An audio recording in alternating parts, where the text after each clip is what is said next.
저 여자 드디어 미쳤나 봐. 남편이 경찰에 끌려간 바로 다음 날 동네 사람들은 철물점 옥상에서 이상한 걸 발견했습니다. 빨간 작업조끼 한 벌. 비가 와도 안 걷고 눈이 와도 안 걷고 매일 아침 여자는 옥상에 올라가 그 조끼를 다시 걸었습니다. 사람들은 손가락질했습니다. 남편이 감방 갔는데 정신이 있는 거야, 없는 거야? 그런데 그 조끼가 사실은 남편을 구하는 무기였다면 지금부터 그 이야기를 시작합니다. 충청도 강변 소도시 3대째 이어온 철물점 사장 강태호 38세 손재주 하나로 동네 인심을 다 얻은 남자였습니다. 아내 서은재 34세 조용했지만 눈빛이 살아있는 여자였죠. 그녀에게는 아무도 모르는 이력이 하나 있었습니다. 법무사 사무실 6년 경력. 이게 나중에 백민규의 인생을 끝장낼 열쇠가 될 줄은 아무도 몰랐습니다. 재개발 바람이 불자 건설업자 백민규가 나타났습니다. 겉으로는 웃는 얼굴 속으로는 계산기 두드리는 남자. 강 사장님 지금 안 팔면 후회합니다. 태호는 단칼에 거절했습니다. 아버지가 지킨 자리입니다. 돈 몇 푼에 안 넘깁니다. 이 한마디가 태호를 감옥으로 보내는 방아쇠가 됐습니다. 일주일 뒤 경찰이 들이닥쳤습니다. 철거 동의서 위조 및 보상금 횡령 혐의로 긴급 체포합니다. 태호의 인감이 찍힌 서류, 태호가 썼다는 진술서, 증거는 완벽해 보였습니다. 끌려가면서 태호가 딱 한마디를 남겼습니다. 은재야,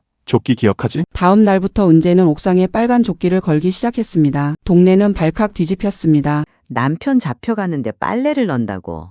충격받아서 정신 났나 보다. 하지만 아무도 몰랐습니다. 결혼 초 옥상에서 태호가 웃으며 했던 말. 나 어디 멀리 갔다 와도 저 조끼만 보이면 우리 집 바로 찾을 거야. 은재는 그 약속 하나 믿고 매일 조끼를 걸었습니다. 남편에게 보내는 생존 신호, 그리고 자기 자신에게 하는 선전포고. 나는 안 무너진다. 그리고 그날 밤부터 은재는 움직이기 시작했습니다. 법무사 시절 실력이 나옵니다. 은재는 하나씩 발로 뛰며 증거를 모읍니다. 상가 주인, 택배기사, 편의점 CCTV까지 증거는 쌓이는데 백민규가 가만히 있을 리가 없었습니다. 현실을 보세요. 이 정도면 다른 동네 가서 새로 시작할 수 있어요. 은재는 봉투를 열지도 않고 대받아쳤습니다. 남편 팔아서 받는 돈이면 이건 보상금이 아니라 입막음 돈이죠. 백민규의 얼굴이 굳었습니다. 계속 이러면 남편 형량만 무거워집니다. 그날 밤 쨍그랑 소리와 함께 철물점 유리창에 돌이 날아들었습니다. 빨간 조끼는 갈기갈기 찢겨 바닥에 던져져 있었습니다. 은재는 주저앉았습니다. 손이 떨렸습니다. 혹시 진짜 안 돌아오면 어떡하지?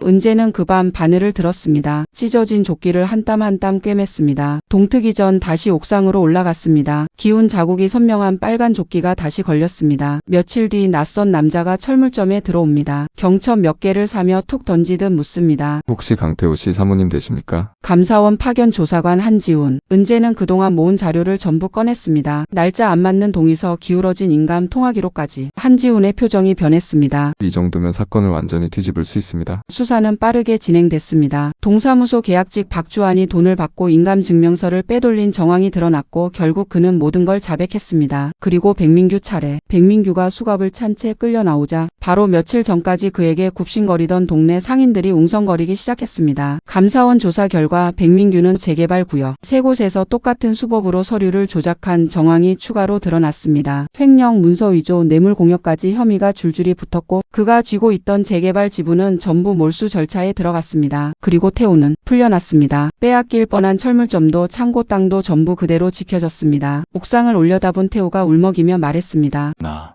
저 조끼 보고 왔어. 당신이 아직 여기 있다는 거 알고 있었어. 은재는 계단을 뛰어내려가 태호를 끌어안았습니다. 나 무서웠어. 그래도 안 내렸어. 당신 못 찾으면 안 되니까. 그리고 어제까지 은재를 미쳤다고 손가락질하던 동네 아주머니 몇몇은 슬그머니 다가와 사과했습니다. 미안해요. 은재 씨, 우리가 몰랐어요.